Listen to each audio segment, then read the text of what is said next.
fight a flaming grizzly bear. Just tear that thing apart. Yeah, synchronize. 3, 2, 1. You know, I found out why they do clappers. It's for sound and sight, and I can't believe I didn't fucking know that as a phone group. Yeah, that's why they have the zebra pattern. So, like, the contrast helps indicate that better. Did you know that in the movie Man of the Hands of Fate, they use a clapper, but they didn't record sound? Oh yeah, that's right. I apologize. So I remember, I think it was like the woman who like played the child actor, like the kid in the beginning. Like when at the premiere, she was waiting to like hear her voice lines, and when it was delivered by like a old 50-year-old lady doing it. Oh yeah, that's right. Yeah, and so it wasn't her voice, and she was completely shocked and appalled for the rest of the movie. Oh. I mean, anybody would be shocked and appalled by the movie, but for her, it was personal, I guess. Really feel bad for the guy who played Torgo. Yeah, I heard he was like a heroin addict or something. Yeah, and he was, I know LSD is what he was on throughout the entire movie. Huh. That's why he... Like, he probably did that because he was also in pain from, like, the prosthetics or, like, there were supposed to be, like, stilts that made it look like centaur, or, like, goat feet. Yeah, satyr legs, but they couldn't get them on right or something. So, to be honest, Torgo's a good character. Yeah, like, he is certainly memorable. I also, oh man, I've been watching a lot of bad slasher movies recently. Have you ever seen the Leprechaun films? I've heard of them. You know Chance, right? He got talking about one time, and I actually got one of the movies and watched it. Leprechaun in the Hood is way better than it ought to be. Huh. Yeah, I've never really watched slasher movies. The only one I can think of is Halloween. I went to actually, like, when they were showing that, I think it was last year, Halloween, they showed that at the Apollo, the original John Carpenter version. Was it good? Did you enjoy it? Yeah. I think we talked about this on the podcast, or I think I brought this up, that, like, the audience was completely stone-faced during the big finale. Like, the part where, because, like, so many of the tropes have been repeated throughout the history, like with Jason and Freddy. The part where, is it Laurie Strode? Or no, that's Friday the 13th. Whatever, the main, like, slasher movie lady in the Scream Queen. Yeah. I feel bad that I can't remember her name. She's a great actress too. Jamie Lee Curtis. Jamie Lee Curtis. Ask me how I know that. She wrote a children's book that we mentioned at the Poetry the other day. Yeah. I think it is Laurie Strode that she plays. So yeah, when she like stabs Michael Myers and then like leaves him on the floor and the audience is like, "Come on, finish him off." It's like, but the thing is, those tropes weren't established then. That was like the first of its kind. You know what I would have done as a parody? Put the knife in him, and he's about to and she comes back in with a 12-gauge fucking shotgun. This is like kind of like Scary Movie. Or it's like every time she like. She's supposed to be like living out in the. She lived in a trailer park, or lived in a trailer. In the sequel? No, in the original. Oh, no, she lives in a house. Oh, I don't remember where they. I thought there was a trailer in there. There probably was. Like the Halloween remake immediately makes me think of trailer park, so that's probably why. Yeah, I love everything Rob Zombie does except for anything but his music. I've never listened to any of his music. It's more osmosis. My sister used to listen to it. I can probably recite "Living Dead Girl," but no one ever wants to hear a man sing that. Yeah, I never really got into the like dark stuff with music. I think I listened to Nine Inch Nails, but I never got into Marilyn Manson. I was more into My Chemical Romance, so, the emo teenage girl stuff. God. I hate to fucking admit it, saying here, my sister influenced my music taste. I will say one thing about him. I love his music videos. It's like, yeah, we're gonna have like all these fucking people in makeup, and you know, we're gonna put them in like, have them on the Munster car. You ever watch The Munsters? I actually like The Munsters and Adam Sandler. Yeah. I thought you were gonna say Adam Sandler. Oh fuck! I'm not even that dumb. Yeah, I remember watching one episode of The Munsters. I can't remember which one it was about though. So, they're kind of funny. I also realized we didn't save a title. We didn't introduce Monkey Bar. Oh yeah, I don't think we do that anymore. Like sometimes we do. Welcome to the Monkey Bar, whatever. Yeah. I was thinking about stuff to talk about this episode. First thing that comes to mind is Captain Marvel. Oh, is it out yet? It beats me. I don't really care. I'm gonna skip it. To be honest, it's the same here. But I really like Samuel L. Jackson from the villains. I mean, go see it if you want to. I don't really. Like, I'm not a script because I fucking hate Brie Larson. Mm-hmm. Like, yeah, the thing is, like, people are saying, oh, I'm going to boycott this. I'm like, like, the thing is, it's like, no matter how many people boycott it, it's still going to be a success. Yeah, it's fucking Marvel. Mm-hmm. Marvel could release a 2-hour film of Thanos, like, just killing his field. Not even talking, it's going like, ba-bum, ba-bum. Mm-hmm. Yeah. Endgame looks like it's going to be good. That's probably going to be the last Marvel movie I watch, though, in the theater, at least. Yeah. You know, Marvel had a good run. Maybe Endgame will be their final movie altogether, and all the other trailers are fake. We have you fooled. Well, I mean, does Marvel hate money? And it might be the last movie if that's the case. You know what I always wondered? Do the Avengers get paid? That's a good question. Like, usually when the Avengers or Justice League, it's like a private-owned organization. Mm-hmm. Like, I think Batman actually owns the Justice League, and at least in the Justice League cartoon. Can you imagine the fucking backstabbing money laundering he'd be fucking doing? But yeah, in My Hero Academia, like, the heroes are like paid for by the government. And when I heard the explanation, my mind immediately goes to like the dark place with superhero stuff, where it's like the government's actually controlling everything. The Bogdanovs and the Rothschilds are the ones funding the hero organizations. Shit. You know what I'd like to fucking see something like that? There's like the fucking like government shutdown shit, and you cut the Thanos like, why aren't the Avengers here? Just cut the like Iron Man walking out here, so it's like, hey man, fucking talk to that guy there. God. And he's playing Skunk Rock. Oh my god. Speaking of Skunk Rock, I really think that he's one of the best characters I've written. Yeah, I like what like the thing you're building with that. Yeah. Here, check it. So it's still going. Okay. And we're having a bit of technical issues this episode, so you have to bear with me. I'm talking to myself, by the way, editing this episode. I'm really sorry that you have to deal with all this bullshit. Have you ever realized that technically that you are talking to two different Tonys at once? Yeah. In the future. Yeah. No, it's funny because like I used to hate listening to myself, but now I can just play back old episodes of the podcast, and it doesn't bother me a little bit. That's good. You built immunity. Yeah. And you will too someday, my son. Did you know that the guy who voiced Sub-Zero in the Mortal Kombat Saturday morning cartoon died? Oh, Luke Perry? Yeah, I saw that. Man, that sucks. He was like 49. Yes. No, he was 52. It was a stroke, right? Yeah. I mean, like the guy I'm thinking of who was 49, that was the lead singer of The Prodigy. They both died on like the same day. God. Did you ever watch that cartoon? Mortal Kombat? Yeah. No. I liked Phalos, his like play-by-play of each of the episodes. That's pretty funny. But the one thing I remember Luke Perry for is that one episode of Johnny Bravo, where he appears as a guest character to like help Johnny learn how to pick up chicks. God.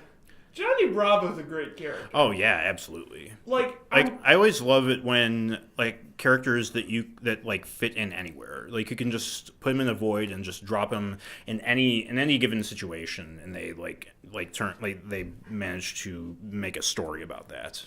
What's fucking ruined me is you can put Duke Nukem's voice to Johnny Bravo, and you can put Johnny Bravo's voice to All Might. But where does All Might's voice go? Elvis. I don't know. I watched Top Secret, by the way. What's that? That's like it's a Zucker Brothers movie with it was the same guys who did The Naked Gun and Airplane. Mm-hmm. I'm getting deja vu. I feel like I mentioned this on the podcast. Maybe not, but I want to repeat it again because it's a really good fucking movie. It's sort of like a mashup between World War II movies and Elvis movies. And it works, like, as Val Kilmer is the lead role, who's like the Elvis guy, and it's really, really funny. I don't want to spoil anything, because a lot of the jokes are visual gags. I have a question. Have you ever seen a movie that you really, really fucking really enjoy, but you also think it's an awful movie? Like, it's not a good movie, but you like the movie's aesthetic. Like the last one I can think of is maybe Battle Angel. Like I still think it's a good movie, but like I feel like objectively, like story wise, it's kind of like a mess. Have you ever seen Mystery Men? That I've heard about that. So I have a funny story. I have this friend who I basically wrote Skunk Rock with, and she said, "Hey, check out this trailer for a movie called Mystery Men." And I'm like, "Holy fucking shit! I know the universe I belong in." Mm-hmm. It's the best idea ever. It's really shitty superheroes. Yeah, I gotta watch that. Because I was actually thinking the other night about the Watchmen movie, and how the reason that doesn't work is because it's adapted from a comic book that satirizes superhero comics. And really, like, the best way you can go about doing, like, a Watchmen for movies is if you did, like, deconstructing superhero movies instead of superhero comics. And the best one I can think of, and it's kind of hypocritical for me to say because I haven't seen it yet, but I've been meaning to, is Super. It's directed by James Gunn, starring Rainn Wilson as this sort of schlubby guy who's down on his luck, whose wife divorced him, and he decides to put on this big red superhero costume and just kill people. And he's he just kills people for jaywalking and stuff just minor crimes, and it's this really dark superhero satire that I don't know. The other one I thought it's kind of I saw people comparing it to Kick-Ass, but Kick-Ass is more of a traditional superhero movie if you look at it. I actually am not the hugest fan of Kick-Ass. Really? So it didn't work for me. I did like Nicolas Cage's character. Oh yeah, that's probably the best part of the movie. Have you noticed that overactors are always the best part of a movie? I was thinking about that. I was trying to think of what is the best kind of bad acting. Mm-hmm. And I really like when two overacting characters are in the same scene. Mm-hmm. Oh, you'd love Face Off, then. Oh, fuck. I love it. I can't remember anything about the movie except Nicolas Cage. Mm-hmm. The thing is, it's Nicolas Cage pretending to be Alec Baldwin and vice versa. I remember the choir part where they have to do the choir. Oh, yeah. That one's just yeah, that's the one one scene that everybody points to. I like to imagine that Nicolas Cage is literally that character. We just don't know about it. Mm-hmm.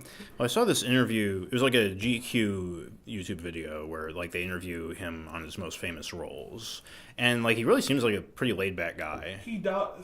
That's what scares me. Mm-hmm. That he has all this energy built inside of him that he has to spend. Mm-hmm. Watching that video just made me think of all the movies I still need to watch. Adaptation is the big one.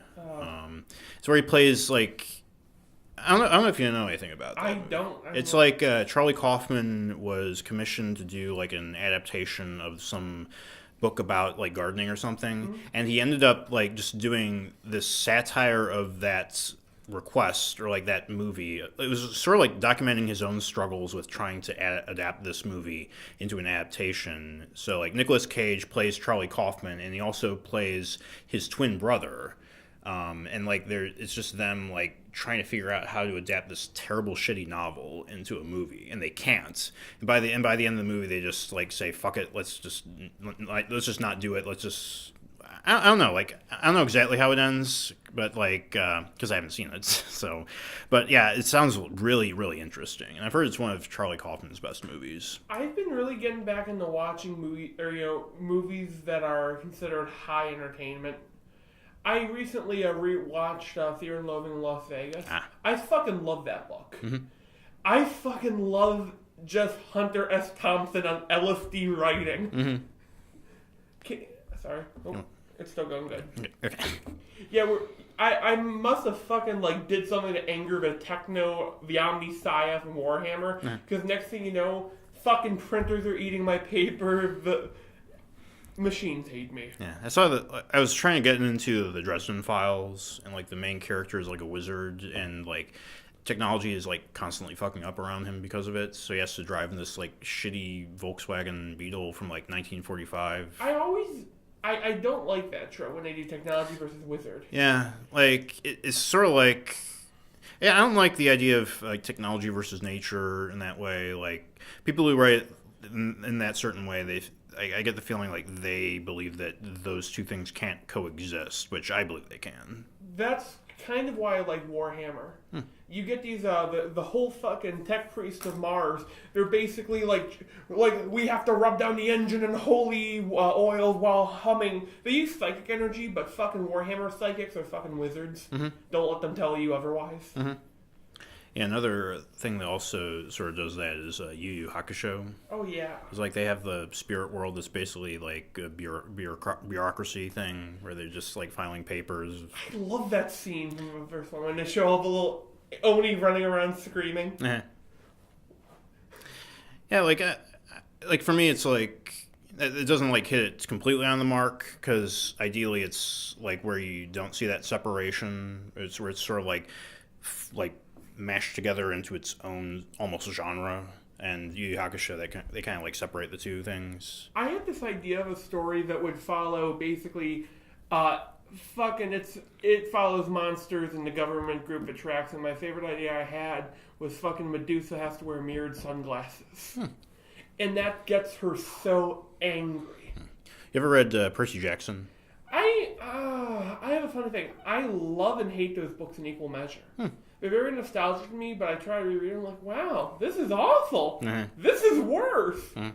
The villain goes from fucking weirdo son of Hermes, I think it was, or Hermes or Dionysus. Yeah, he's son of Hermes. Yeah, to a fucking anime villain. I would read a manga based on the books. To be honest, I would too. Manga can fix the style of writing manga fixes a lot of plots. Well, I've mentioned that like the manga adaptation of Maximum Ride fixed the books.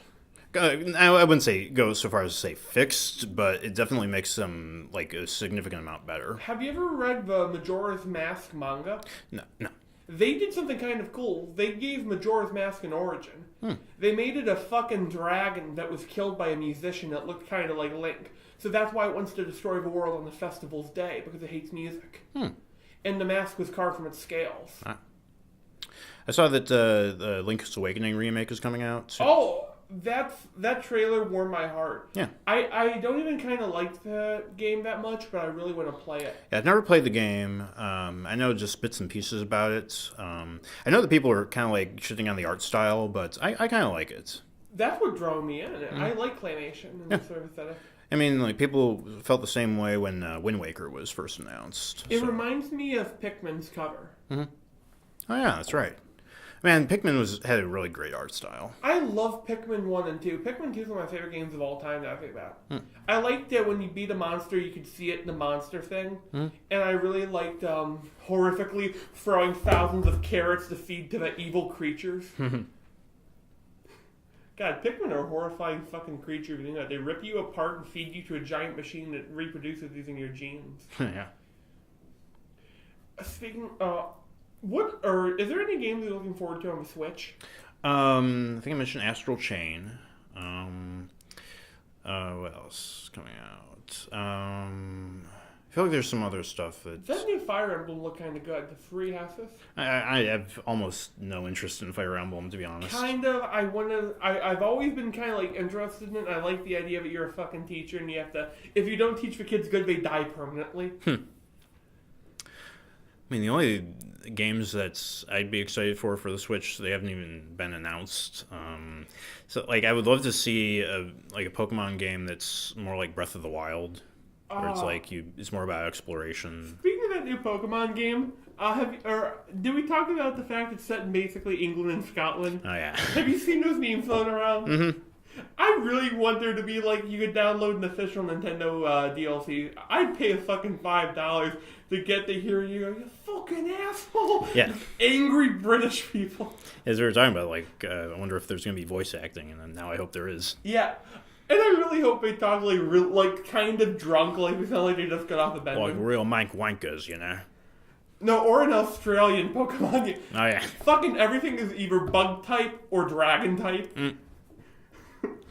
Oh, by the way, I found out the quote actually went, "The dingo has my baby." Now, dingo had my baby! And it got me so sad. That's from, like, the one, like, I know that from, of course, Seinfeld. Like, maybe the dingo ate your baby. I know.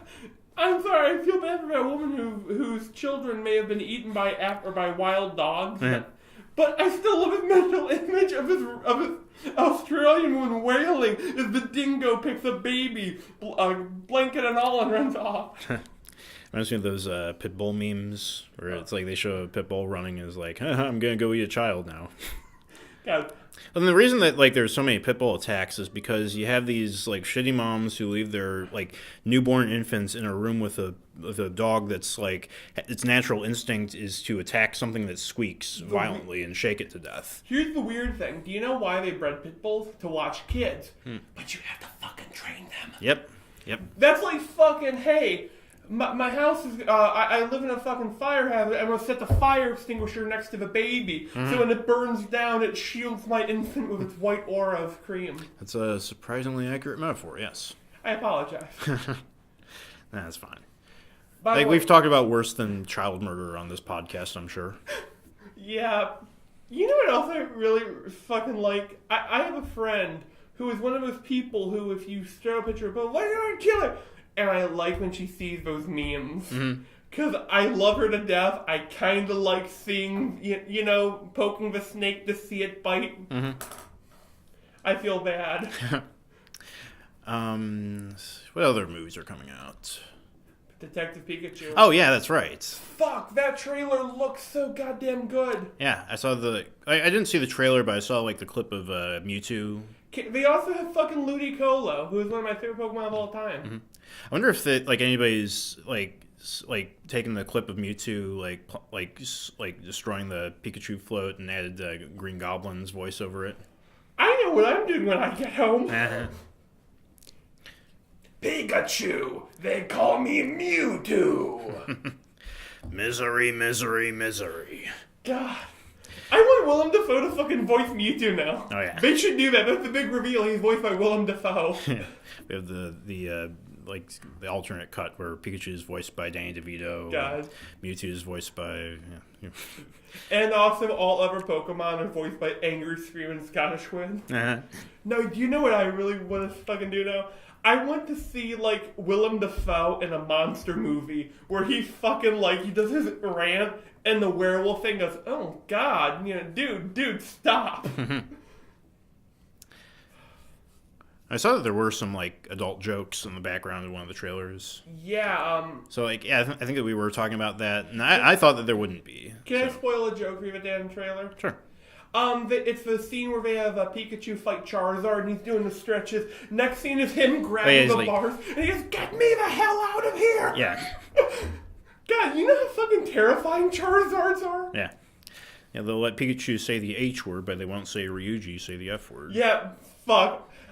Guess how long it took for the Persona 5 server I'm to say that? Fucking trailer wasn't even out 5 seconds. God. And you know, what gets me mad is that in other games, they let other characters say the F-bomb. And Persona's rated M also. No, it's rated T. Is it? Yeah, okay. It's a hard T. Okay. Do you know what Randy Feltface is? What? It's an Australian comedy thing. It's a puppet that's fucking hysterical. My favorite joke he has, he does the entire abridged history of Ernest Hemingway. But he also does one where he's talking about the Australian airline. He calls them gentlemen because he says they can't fucking say the T in gentlemen. My favorite thing he says is that one of the lines he had was like, and they asked me if I wanted T. He says, no, I want you to put the T back in fucking gentlemen. I'm sorry, I like that kind of humor. Yeah, it makes me think of there's this channel I've been following, Scott the Woz, who does like video game retrospectives and reviews. He was talking about the last year for the Nintendo Switch.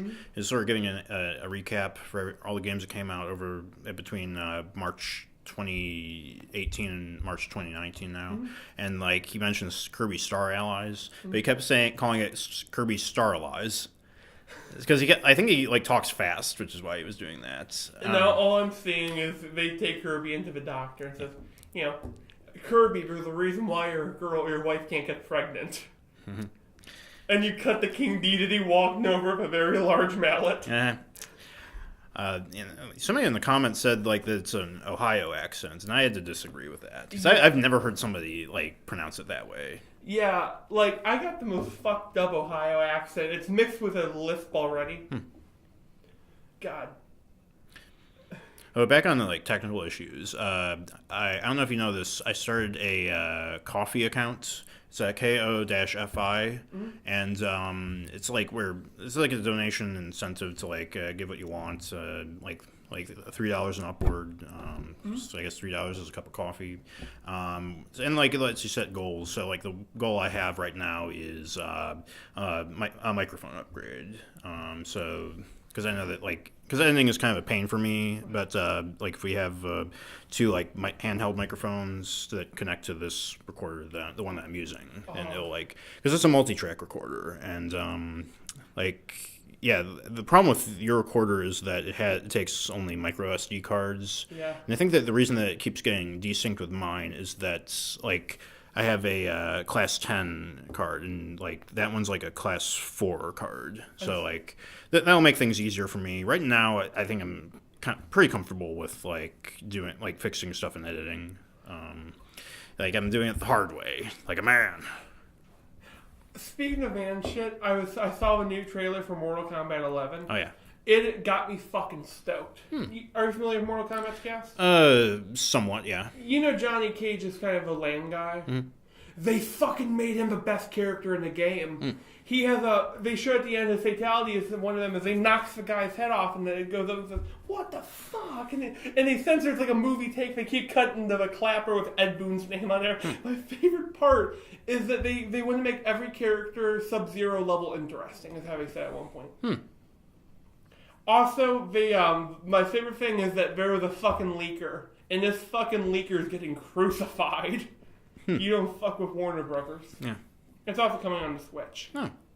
So their actual tagline was, cut Baraka in half and have a boring party. Cut Baraka in half at work. Well, I mean, the one character that I guess everybody hates is Stryker. Yeah, his entire character is, I'm a cop. Well, they brought him in to replace Johnny Cage, if I remember correctly. Yeah, and it's like you take boring characters. He's not as bad as some of the characters. They have a guy, you know the Australian volcano. Imagine him if they took off his eye and made him Mongolian. Yeah, and they also have the characters based on Street Fighter. The new issue now is when Luke Perry died. People go, hey, Ed Boon, you should put my favorite character in the game. He's fucking not even in the ground yet, and people are using him to guilt Ed Boon. I can't imagine being him and, leak over here, guilt trips there.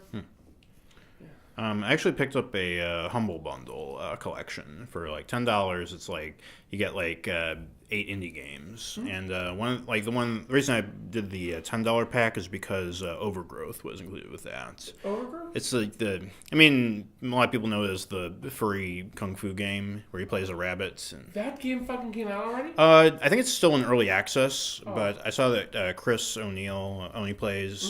He did a stream of it, and it looks really fun. Actually, people are saying it's janky and the combat's janky, but it looks like the fun kind of janky, kind of like Spider-Man 2, what people praise that for. I see. And it's a lot. It's really physics based, where you can jump a mile across the map and just roundhouse kick somebody in midair. It looks like so much fun. I've been getting back to Dwarf Fortress. They got fucking close combat now, and my favorite thing is that they call it Kisat Dur. They made fucking martial arts. The fans did. My favorite one is what you do is you break their arms, punch them in the stomach so they puke, puncture their rib cage with a strike to their chest, break their neck and go for the eyes. And don't kill them. Let them writhe in their own vomit and blood, and you go to the next guy. I'm still playing Red Dead 2. I got to Chapter 2 of the epilogue, which I thought that epilogues weren't supposed to have chapters, but this game apparently goes on for fucking ever. Yeah, I know. It goes up to 6. I'm kidding. Imagine it was fucking longer than the main game. You fucking get, and by the end you're playing Jack Marston's son. Oh yeah. It's already fucking 1930. You're a gangster in New Austin. And you'd be and then you play the epilogue to the epilogue is you play as his son's son, and you're and it's like an Elvis parody in the 60s. And then after that, it cuts. And it cuts to like one of his distant cousins in the family, and he comes over to San Andreas. And then the epilogue to that, you wake up in a cart, and and you look around. It's like, hey, you're trying to cross the border, huh? God, I really fucking love the epilogue. Did you get to the song part? No. Cool. Where are you at in the second epilogue? I just did the mission with Sadie, where you go to the canyon and pick up the guy. Oh, that one's a fucking nightmare for me. It took me like I think it was only 2 tries though. The issue is that I fucking suck shooting on the horse. I have to use Deadeye. Yeah. I basically fucking John Martian. His teeth must be coated black with tobacco. Where I'm like, I tried to do the stealth approach twice, but like after you get like to the rickety bridge, like I tried throwing the knife, but then just alerted the guys. You know what I do? I said I'm gonna do stealth. Yeah, I like playing fucking psychopaths in that game. Yeah, I'm still playing, and my new version is the Crazy Survivalist 100% completion. Mm-hmm. My favorite thing I found out now is don't fucking camp out in redneck territory. Have you have a Murphy bird? Yeah. They will ambush you. They will fucking you actually get a little thing for that where they come out and they bushwhack as they call them. Mm-hmm. And, hey, don't camp here. And what I do is I turn around and I lasso them and I pull them into the fire because I'm a fucking psychopath. You're not far from the end though. Okay. You're in the home stretch. Mm-hmm. I want to take a quick break because for this episode we actually have a sponsor. What? Yes, I was just recently contacted, and I just said, let's do it. So we're doing a quick commercial break, and here we are. Have you ever come home from work too tired to cook for yourself? Introducing EatShitOutOfMyAsshole.com. Got a box of shit out of my asshole delivered directly to your door every month for $5. Now, if you use the coupon code PPPOOPOO, you'll get the first month free. Better and more nutritious than Blue Apron, is what I've been told. Doctor recommended by Dr. Hugh Jassole, MD. It's really useful from what I've heard. A lot of people recommend it, especially the guy who runs the place. He said that it's very healthy for you, and apparently he's a doctor. You'll get that just delivered directly to your door, cheaper than Blue Apron, that's for sure. And it's shit that's put in a box directly out of someone's asshole.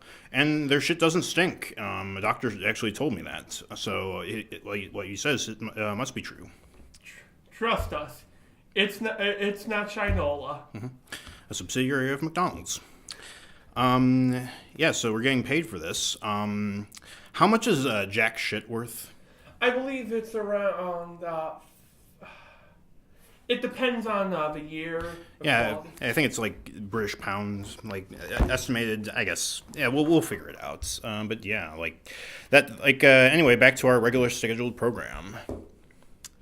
That was a fun bit, wasn't it? That was. Yeah. I wish I knew that was happening. Yeah, I had you going there for a second, didn't I? By the way, you should play Brown Eyed Girl during this time in the background. What else do you want to talk about? I need a bit to, think. Yeah. Oh, shit. Bad timing, bad for bad phrase. Speaking of shit, you want to talk about anime? Yeah. Any more news on that Ava reboot or whatever? No, but I have my ear to that wall. Yeah, Well, that reminds me. Like I was implying the Netflix thing. Mm-hmm. Any idea what happened to 3.0 plus 1.0 or whatever it's called? It's still coming out. Really? The current estimated year is 2020. I'm not sure why it's fucking taken so long. It's the longest film of any of the Ava films. Yeah, I mean, I imagine it might be just because Anno just doesn't want to direct it. What I like to imagine is that when it's finally out, you go to the movie theater, and there's no movie, and all of a sudden it's like, what's going on? And all you see is a genetically engineered atom, and you see Hideaki Anno jump on there and cause third impact, destroying all of Japan.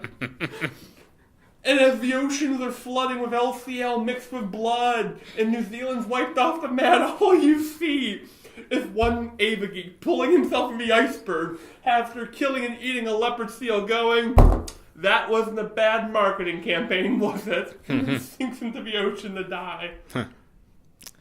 Let's see. Any more news on Death Stranding, by the way? I haven't heard anything, but I've been keeping an eye on that. Mm-hmm. I did see the one where they have a monster. It's a giant wolf with a mouth made out of people's asses. Why am I not even a little bit surprised? It's more or less it's the ass and lower legs, but it opens up like a flower. I also, you know what fucking show I kind of despise? Yuri on Ice. Yeah. I fucking hate their fans. I mean, yeah, it's Yowie fans, and that Yowie fans never change. Yeah, Yowie fans never change. Yeah, that was the reference I was doing. I know, I'm sorry. I'm just picturing Ron Perlman. Ron Perlman needs to talk. Like, we need to pay him to read our scripts. I mean, like, David Hayter, like, he has, like, a account where you can, like, get him, like, send him scripts to read. Like, did you see the one where he's, like, talking about his ass cheeks? Fuck, I know what I'm doing. Do you know what I want to hear him do?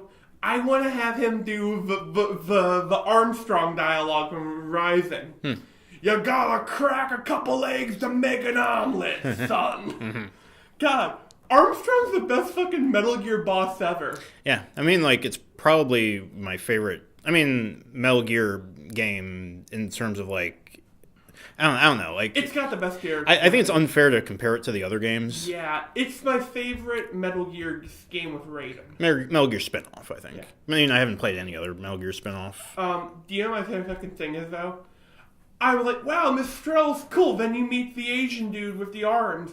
Then you fucking meet, or when you fight Sam, and you meet all these characters. And I thought they peaked with Sundowner. Like, wasn't it like, remember the good old days of 9/11? And when you're done reeling in shock if you're American, you go, how can they top him? And then you have to fight a fucking Republican guy in a giant metal mech. They'll make America great again. My favorite part is, I thought there was like a fucking line where it says, we can get another one of these.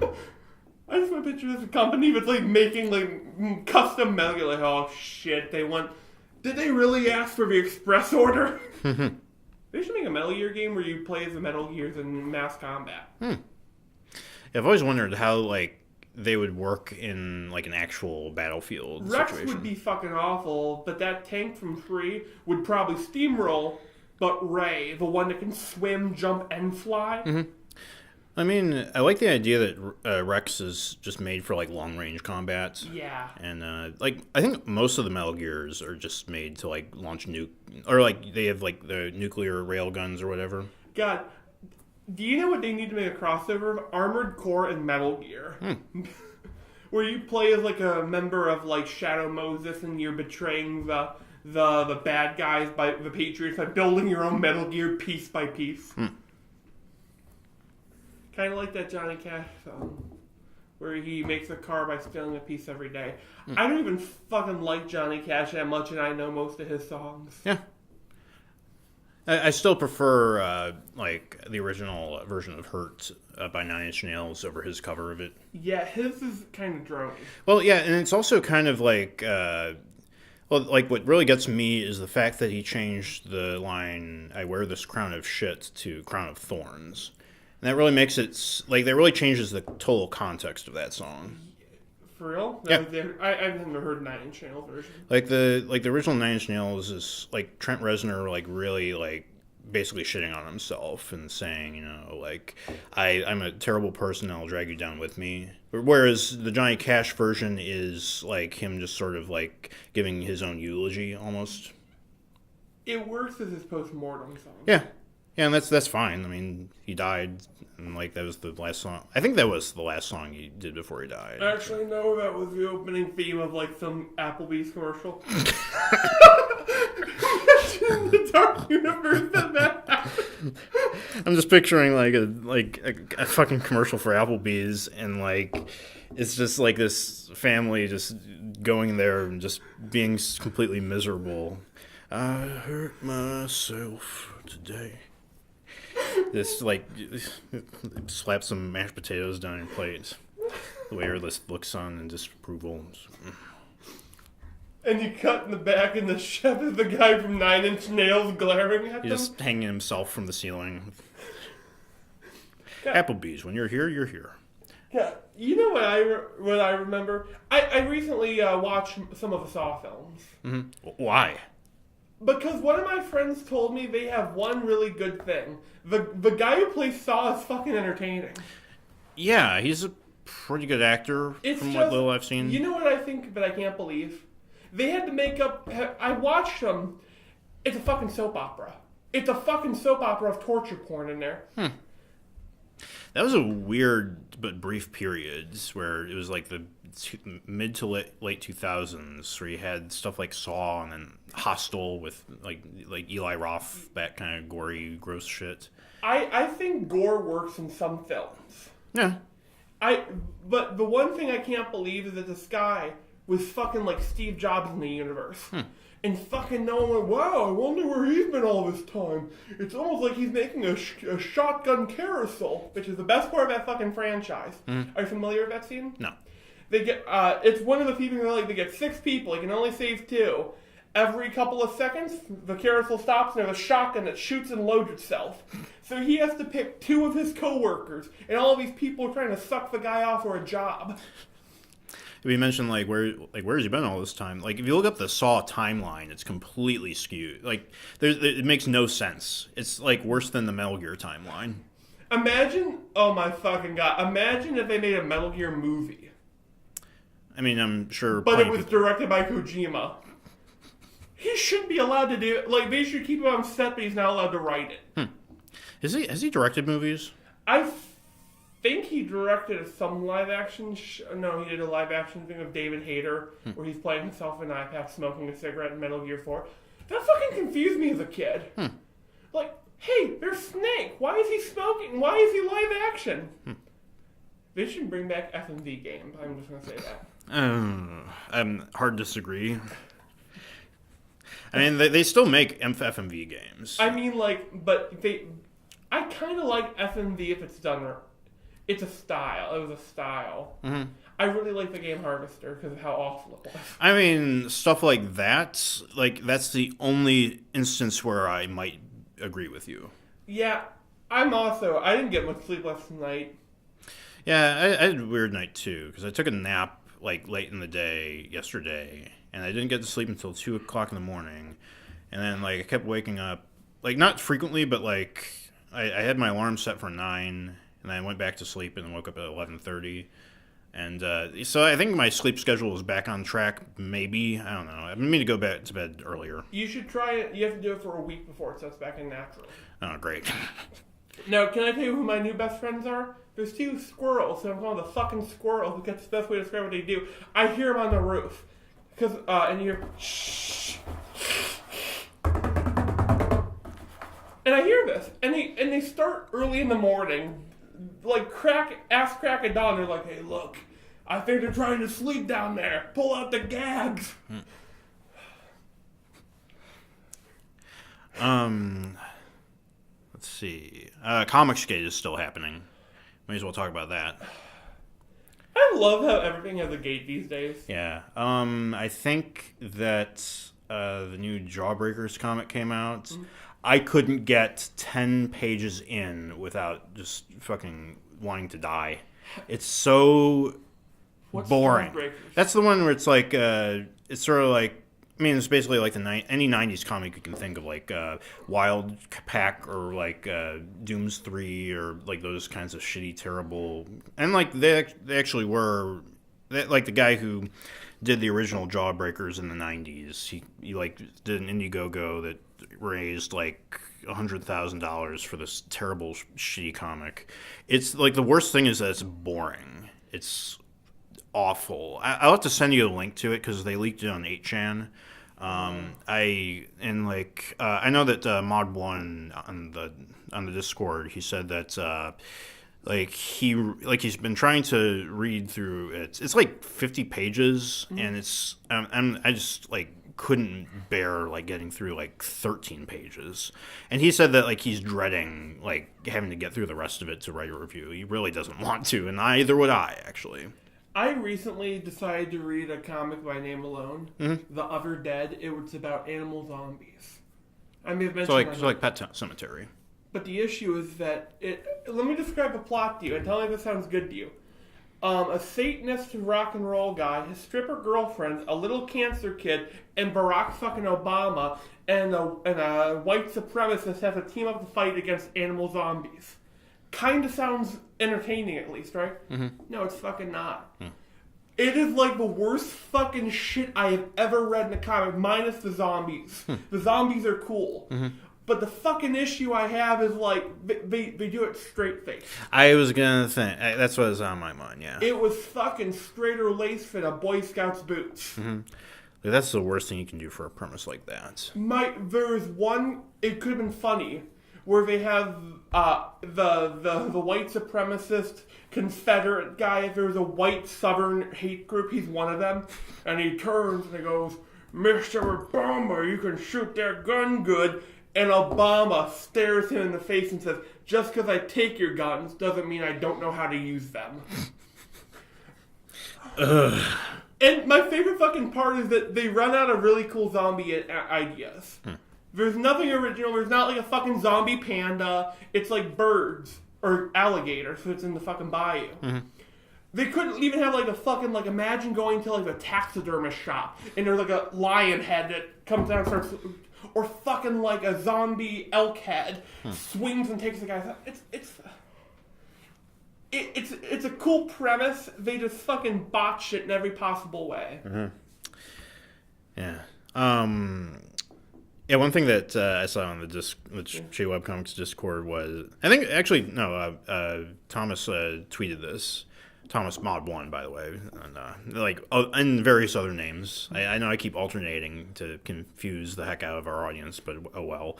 Anyway, he tweeted something about Comicsgate, which is, like because they're like the 90s comics, they have like the revealing clothes with women. It's like he's just saying, Comicsgate's be like, oh, like maybe we could sell more comics by having girls with boobs and stuff like that. And they meanwhile in Japan comics, it's like you can just show like a upskirt of like a 12-year-old girl, and it's basically put in a G-rated comic because she's still wearing panties and you can't see her vagina or asshole. There are people, if we're in a comic game, they're flipping their shit because there's almost no exposed cleavage. And there are these neckbeard fans that come out of nowhere, like, "Oh my god, Sonya Blade has a shirt on!"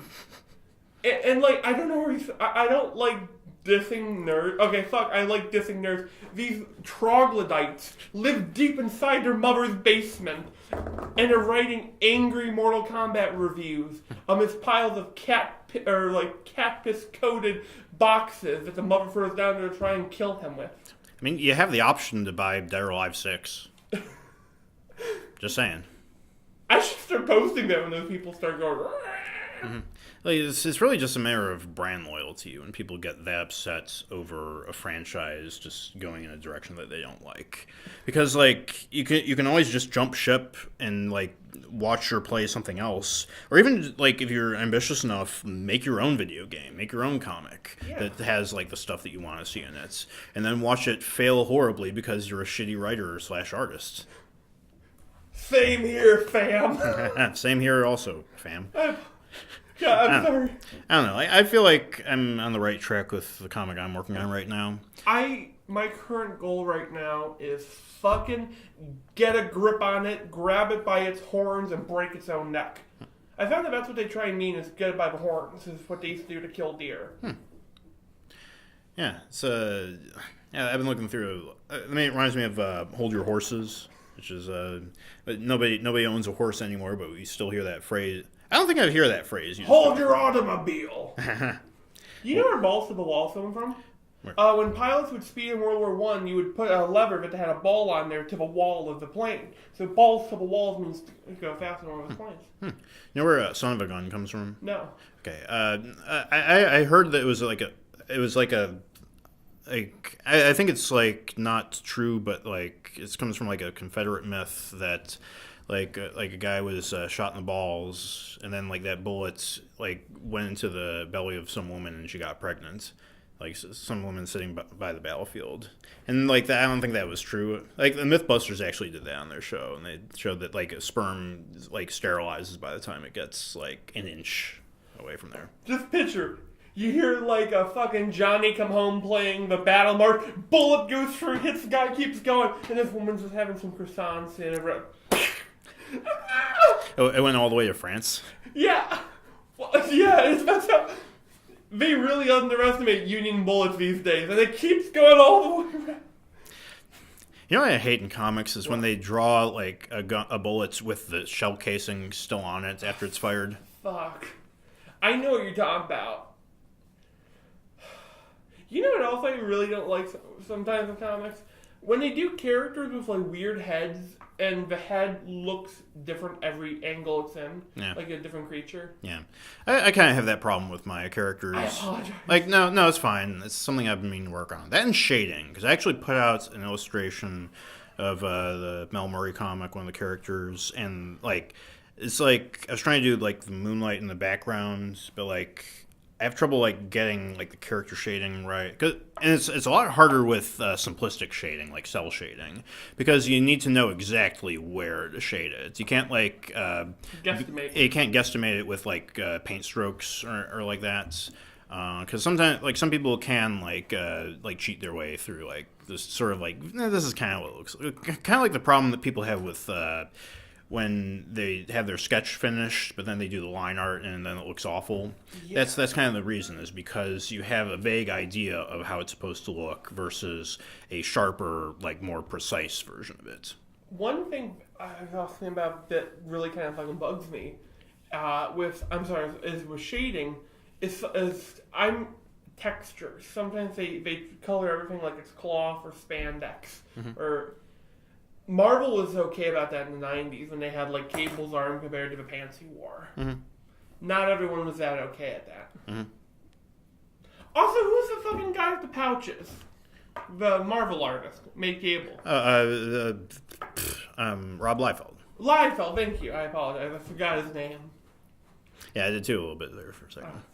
Because he's irrelevant now, except for the fact that Comicsgate people keep trying to emulate his style like a bunch of flaming baboons. What I do with Orca is I want to emulate his style, but for the fucking point that 90s comics kind of suck. Mm-hmm. Yeah, I would approach that with caution. Kind of. Not like straight up his style, but like his, the armor gear crap. Yeah. I mean, I don't know. I'm still playing with the idea of like how it's gonna look. Yeah, just play around with it, see where it goes. I just see all these like fumbles that the Comicsgate community in air quotes is going through. They're just so fucking bad at what they do. I mean, I brought up Iron Sights and how shitty and awful that looked and read and was written. And imagine if they all take place in the same fucking universe. Oh, they would try to do that. Yeah. But it's all of this homeless dude who's crazy, and he's like, "You ever hear about the Iron Sights guys?" And he's like, "No, Grandpa, go back to the dumpster." And Laylee just looks at him and just looks like, what a fucking retard. She closes the dumpster and flips it. Yeah. I was actually listening to the reading of their comic that's sort of like a satire of Comicsgate. And they changed the title to Inevitably Doomed, which is it's about like Laylee goes to this village and the higher-ups, or like the people in charge, there are some people in charge of maintaining this tower that's like crumbling at the base, like all the stones being used to build, like all the base stones are just old and like falling apart. And she goes to them and she's like, we need to like get rid of these old stones and replace them with new ones. And they're like, but like these old stones have so much history and like attached to them. Like if we throw away those stones, then it will like damage the integrity of what the tower stands for. And you can see what metaphors they're going with for that. Yeah. My fucking response, they put in, it belongs in a museum. Yeah. I mean, I would be fine with like going the sort of Roy Lichtenstein path, where it's like just put all this old comic crap in like a museum or like a warehouse or a dump, and just like let it stay there while we just sort of build new stuff, make new properties, do like more experimental stuff. And I was actually listening to one of the old episodes of our podcast where I was talking about like how we don't have like genres that people are interested in now. Like everything's like all the big comics are all superhero based, and we don't have Western or romance or horror comics being big anymore. We have stuff like The Walking Dead that pops up every now and then, but there's nothing like huge that comes out that. I mean, like right now, the best-selling stuff is manga, just imported from Japan. Keep it coming, keep it coming. Mm-hmm. You know what I always thought was one of the better superhero comics? Spawn. Because it goes from superhero to fucking existential horror crisis supernatural. Mm-hmm. Well, the thing is, Spawn was owned by Todd McFarlane, so he had the creative freedom to do whatever the fuck he wanted with Spawn. Yeah. Same with Cerberus by Dave Sim. He owned that character. He owned the company that published those comics that featured that character. So he could do whatever the hell he wanted. He didn't have to answer to any, like, executive editors or whatever, telling him, you know, oh, you can't be too existential. You can't be too out there with your ideas. You have to stick to this formula that sells, except now that formula doesn't sell anything anymore. I see, you know. I get really heated about this stuff because it seems like such a simple solution, and yet nobody's doing it the way I want them to. You must change it. I heard the term, it's almost incestuous of how it's being done. Absolutely. Fuck, it's more incestuous in East Tennessee. But... my apologies to all of our Eastern Tennessee fans. We're not talking about y'all. All two or one or probably none of them. We get all of our fans live in Eastern Tennessee. You know that. By the way, you know what I think is what I kind of like about comics? They used to be fun. They tried. That's a good way to put it. I think that's what I'm trying to say. At least I tried reading some of the modern shit Marvel put out. It's just... I know, like, you and other Zach and Gary say that every now and then there's a good one. Yeah, it's become rare and rare. I really fucking like Gwenpool. Gwenpool was a magic act, and now it's gone. Yeah. I mean, would you say it's for the better that it ended? Fuck yes.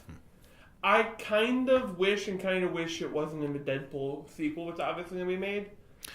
You think so? Like a movie? You maybe have Gwenpool show up for a scene and leave, or even make her a major plot point. But they have I could see if Deadpool wanted to do sort of a parody of Into the Spider-Verse, and she would show up. I mean, I imagine since Into the Spider-Verse won a fucking Oscar that they would shout it out. I just realized something. Into the Spider-Verse is based on a Deadpool comic. The whole concept of that comic. They had Deadpool team up with Headpool. Kid Deadpool. And Lady Deadpool. Yeah. I remember hearing about that one. Yeah, it was actually kind of funny. But yeah, Into the Spider-Verse is another movie that I need to watch. Yeah. It was done by the same guys who did the Lego movie, and the same guys who were fired from Solo, a Star Wars film. I wonder if they're in a better place now. Oh, absolutely. They roam among the spiders in the sky. Well, I mean, yes, having two massive animated successes on their hands is definitely good for their portfolio. Yeah. But yeah, I mean, watch that. Yet another movie to pile on top of my backlog. Keep it coming! Yeah.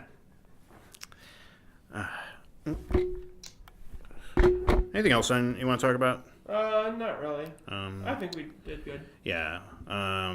Any more thoughts on Captain Marvel? Yeah, Brie Larson has a kind of okay outfit. She kind of needs a mask. No offense to her, the costume looks better with the mask. Except from the back. I saw the picture comparing the back of her costume to the back of Spider-Man, Tom Holland. And yeah, it's yeah. That fucking bugged me in the PS... she has a Hank Hill ass, is what I've seen people say. She also has toe fungus. Oh, fuck. Yeah, I've seen those pictures. It looks disgusting. God, fuck, I want Hank Hill in the MCU now. Oh yeah. God, just picture Hank Hill comes... No, you know what show I really like? Boondocks. Yeah, that was a good show. Fuck yeah, my favorite thing was that belt. When that belt came off, I recognized that action. Probably one of my favorite parts from any of the episodes is the beginning of the prison one, where Chris Hansen sets up that the booty hunter. Yeah, guy. and the guy goes, I didn't come here for no child booty. I came here for a man's booty. And he stands up. I know who you are, Chris Hansen. I like to call you Chris Handsome. Yeah, I love that scene so much because you see the horror slowly unfold. Mm-hmm. And also his expression when he gets got from behind, he's just God. You know that they're gonna make a movie off the Boondocks? Really? It's gonna be an Uncle Ruckus movie. Oh yeah, I heard that a while ago, so I don't know if it's happening anymore. Same thing with there's going to be a Coheed and Cambria movie, and because it was announced to be produced by Mark Wahlberg back in 2012. But I saw somebody put out like a fan film of one of their.